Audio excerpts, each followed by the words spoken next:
Hello mga kababayan, magandang araw. Kasama niyo po ngayon si Ka Eric sa isa na namang episode ng Video Talakayan at Video Analysis. Mga kababayan, kamakailan po ay lumaganap ang iba't ibang reaksyon, lalo na po sa social media at sa ordinaryong mga mamamayan mismo, hinggil po sa pagkakasuspinde ng isang very controversial na figure sa member ng House of Representatives na si Congressman Kiko Barsaga ng Cavite. At iba't iba samot-saring reaksyon at iba't ibang antas ng pag-react ang ginawa ng maraming mga netizens at ng ating mga mamamayan. No? In fact, ang isa po na nag-attract ng atensyon kung bakit tayo gumawa ng ganitong analysis ay ang palusot na ginagawa ngayon ng pamunuan ng House of Representatives. Dahil po nagkaroon ng backlash, no? Nagkaroon po ng setback na pinupuna sila ng taong bayan.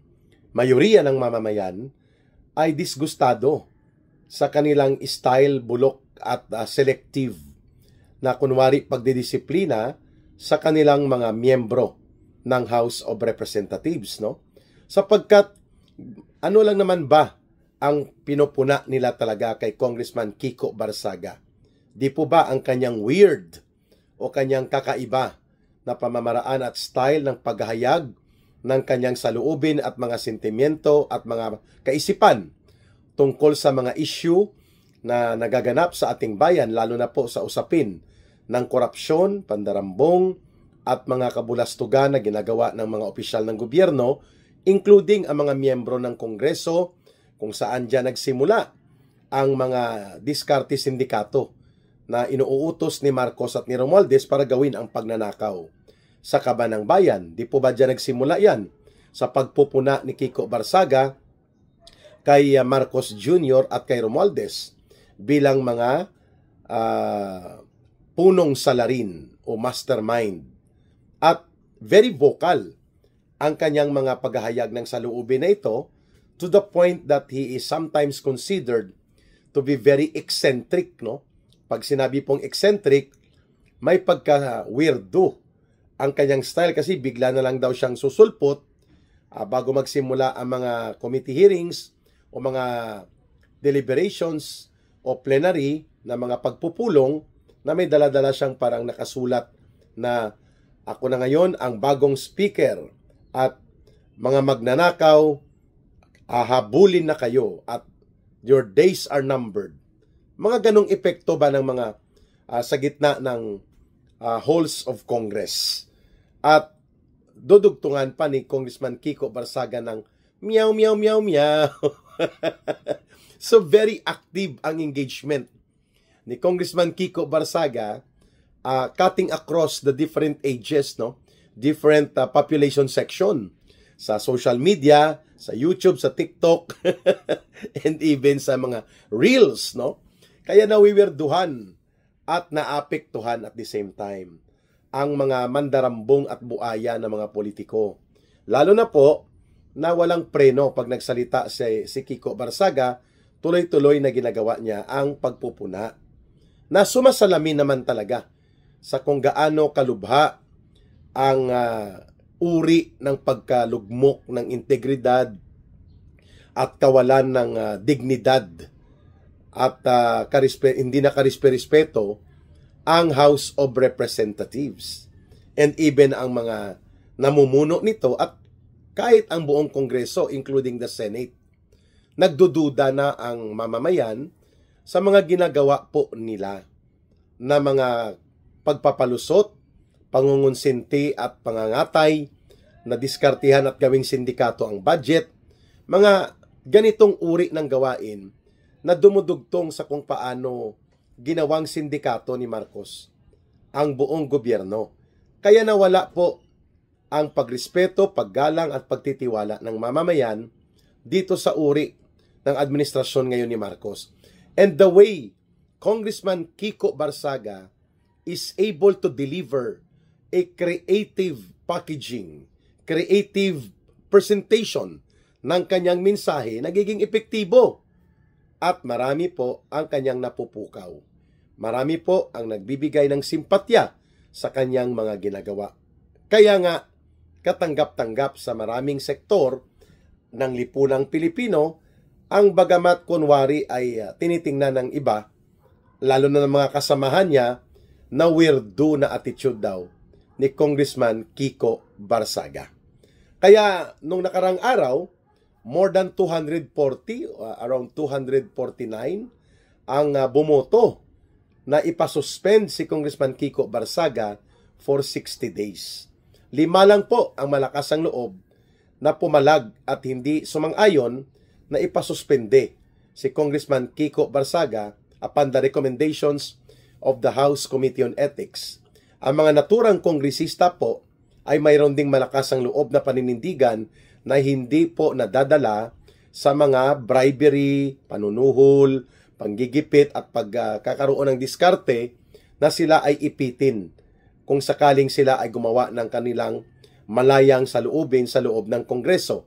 Ang mga nanindigan po na hindi ipasuspende si Congressman Kiko Barsaga ay sila Congressman Bong Suntay ng Quezon City, Congressman Paulo Marcoleta, anak po ito ni Senator Marcoleta at nagre-represent ng Sagip Party List, si Congressman Eli San Fernando ng Kamanggagawa, si Congressman Leandro Liveste ng Batangas, at si Congressman Nazal ng Bagong Henerasyon Party List.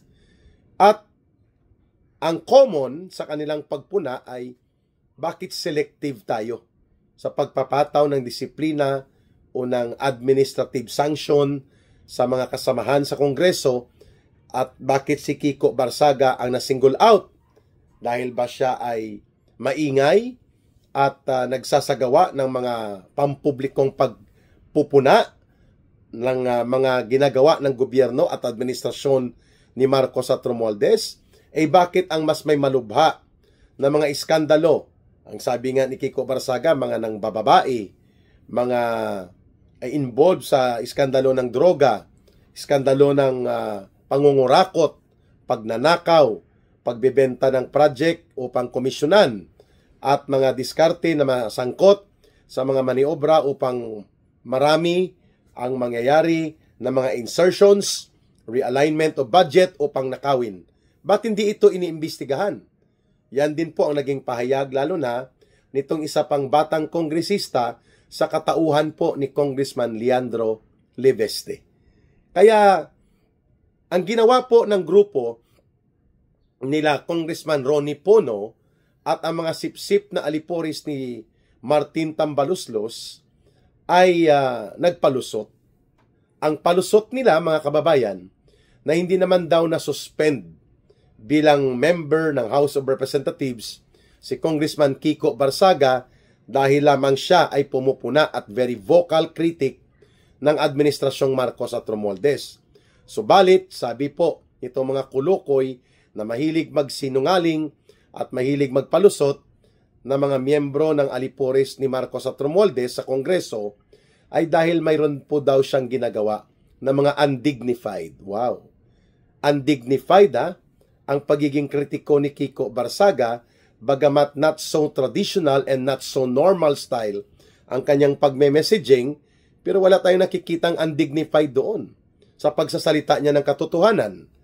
At mayroon daw po siyang ginagamit na term nila is unparliamentary and unbefitting, hindi nararapat at hindi kabagay-bagay o hindi po sumasang-ayon sa standard ng isang kongresista o member ng House of Representatives. Talaga lang ano pong standard ninyo?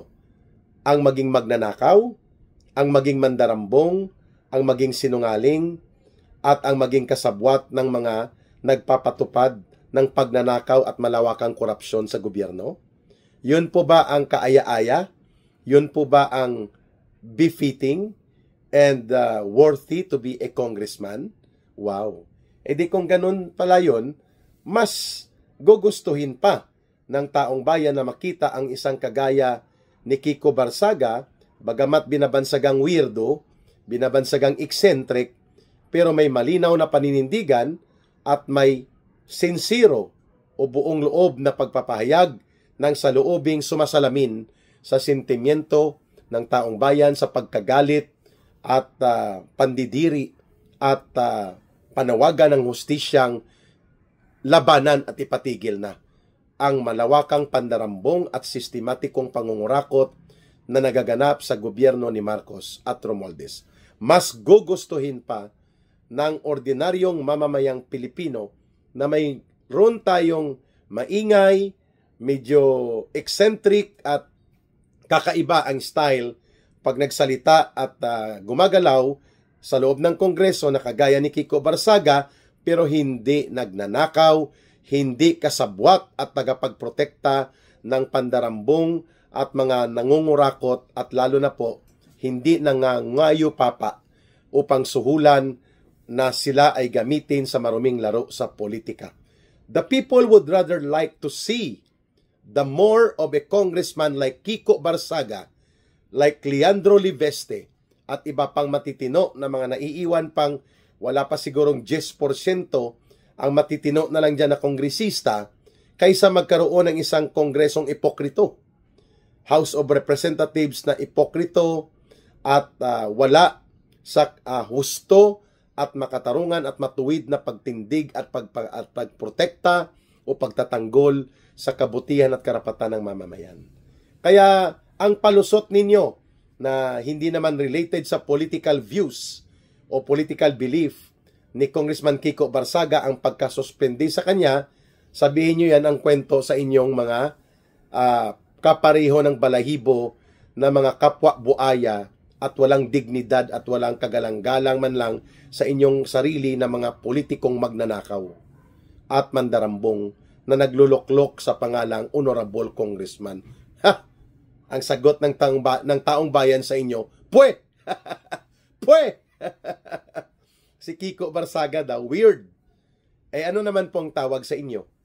Kung kayo po ang nagkokontrol ng poder at dapat sana ay naghahayag ng katotohanan, nagtatanggol ng kabutihan at karapatan ng mamamayan na hindi durubuhin, kulimbatin at nakawin ang kabanang bayan at hindi gawing kawawa at miserable ang buhay ng mamamayan dahil sa pagkawala ng mga pundong para sa mga paaralan, kalsada, agrikultura, irigasyon, pagkain, ospital at pag-aaral ng mga mamamayang Pilipino ng kabataan nila.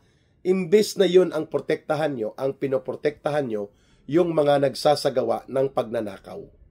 Yun ang nakakahiya at yun ang kasuklam-suklam. Kaya hindi kayo magtaka kung bakit popular pa rin po at mas marami ang nagtitiwala at nagsisimpatya sa mga ginagawa at na mga kinasapitan ni Congressman Kiko Barsaga. May mga pinalabas pa kayo na kwento na si Kiko Barsaga nagkakaroon ng display ng kayamanan, nasasangkot sa parang mga sexy, offensive na mga events at pinapatanggal nyo ang Facebook niya hinggil dyan, wala nga kayong masabi tungkol sa mali-maleta na pagdi-deliver nila Saldico kay Martin Romualdez, kay Marcos, ang mga pagbebenta ng proyekto ng ilang kongresistang pinangalanan na ng affidavit mismo ng mag-asawang Diskaya at mismo ni Congressman Leandro Liveste, like itong kababayan ko naman na si Congressman Jojo Ang na itinuturong tagapagbenta ng pamumorsyento niya sa proyekto. Hindi pa kasama ang mga allegedly ghost projects niya na itinuturo sa kanya na sangkot. Ganon din po, maliban kay Jojo Ang, itong si Eric Yap, si Congressman Garjola, si Dong Gonzales, si Stila Kimbo, sila JJ Suarez, o sila Congressman Momo, o ba't wala kayong ginagawa na isang masusi at marangal na pag-imbestiga? Bakit nakapokus kayo kay Kiko Barsaga kung hindi political bias ang inyong ginawa? Huwag nyo na kaming palusutan. Huwag nyo nang paikutan pa ang taong bayan. No? Huwag nyo na pong gawin pang tanga ang mamamayan. Ibig sabihin po, ang taong bayan ay nakikita nila kung ano ang totoo at ano ang tama na dapat panindigan sa mga nagaganap. And that is the reason why Congressman Kiko Barsaga remains to be very popular in many sectors of society in the various section ng ating mga mamamayan sapagkat sinasalamin po niya ang sentimiento ng taong bayan. Lalo na ang pagtutol at pagtuligsa sa usapin po ng malawakan, sistematiko at organisadong korupsyon na nagaganap sa ilalim ng gobyerno ni Marcos. Huwag na kayong magpalusot. The message that you want to send to the people, may kalalagyan kayo at iipitin namin kayo at gigipitin at susupilin kapag gumawa kayo ng kagaya sa ginagawa ni Congressman Kiko Barsaga. And that is sending a chilling effect to the people na pwede palang hagupitin ng latigo ng panunupil ang isang kongresista kapag hindi nakokontrol ng administrasyon ang kanyang mga saloobin at pananaw, at yan po ang inyong ginawa kay Congressman Kiko Barsaga.